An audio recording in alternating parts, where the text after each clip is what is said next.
Hello everyone, कैसे हैं आप सब बच्चों। लास्ट क्लास में हमने पढ़ा था न्यूक्लियस, जिसमें हमने समझा था न्यूक्लियस क्या था, सेल ऑफ द ब्रेन। अब हम समझेंगे कि जो हमारा सेल होता है उसके अंदर एक फ्लूइड पाया जाता है जिसका नाम है सेमी फ्लूइड मैट्रिक्स भी बोलते हैं, जिसको उसका नाम है साइटोप्लाज्म। चलिए समझते हैं। चलिए डायग्राम देखते हैं, डायग्राम में क्या क्या है। देखो, ये न्यूक्लियस है, साइटोप्लाज्म के अंदर न्यूक्लियस, सेल मेम्ब्रेन और साइटोप्लाज्म, ये पूरे जितनी भी जगह आपको दिख रहा है ना फ्लूइड, जो सेल की पूरी सेल में क्या बना हुआ होता है, साइटोप्लाज्म।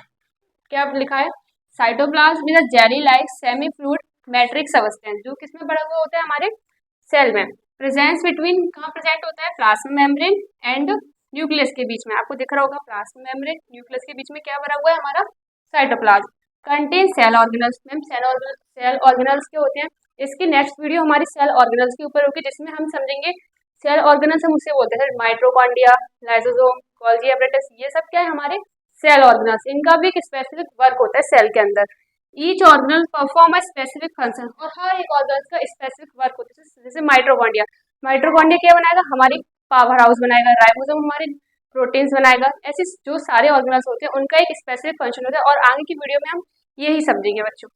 तो बच्चों अब हम पढ़ेंगे फंक्शन ऑफ साइटोप्लाज्म। अब क्वेश्चन है, अगर बाई चांस आपके पेपर में क्वेश्चन आएगा कि साइटोप्लाज्म के फंक्शन बताइए, तो आपको ये कैसे लिख के आएंगे, समझते हैं पहले। Act as a store of chemicals, ये क्या करती है, आपकी बॉडी के अंदर क्या स्टोर करती है, केमिकल्स, जैसे अमीनो एसिड, ग्लूकोज, इन सबको स्टोर करती है। साइड ऑफ मेटाबॉलिक एक्टिविटीज में, मेटाबॉलिक एक्टिविटीज क्या होती है, देखो बच्चों, जब हम फूड खाते हैं उसको, उससे हमें क्या मिलती है, एनर्जी मिलती है। मतलब फूड हमारा किस में तोड़ा जा रहा है, एनर्जी में, जिससे हमें क्या मिलती है, एनर्जी। तो ये कैसी रिएक्शन है, मेटाबॉलिक, जो लगातार हमारी बॉडी के अंदर चलती रहती है, जो हमारी किस लिए काम आती है, ग्रोथ के लिए, बॉडी को रिपेयर के लिए, एक्सेट्रा। और ये कैस को, इसलिए हम इसको बोलते हैं साइट ऑफ केमिकल रिएक्शन। आपके लगातार यहाँ कंटिन्यूस रिएक्शन होती रहती है। जिस टाइम पर आप ये लेक्चर देख रहे हो, आपकी बॉडी के अंदर thousand of millions metabolic reaction लगातार होती जा रही है।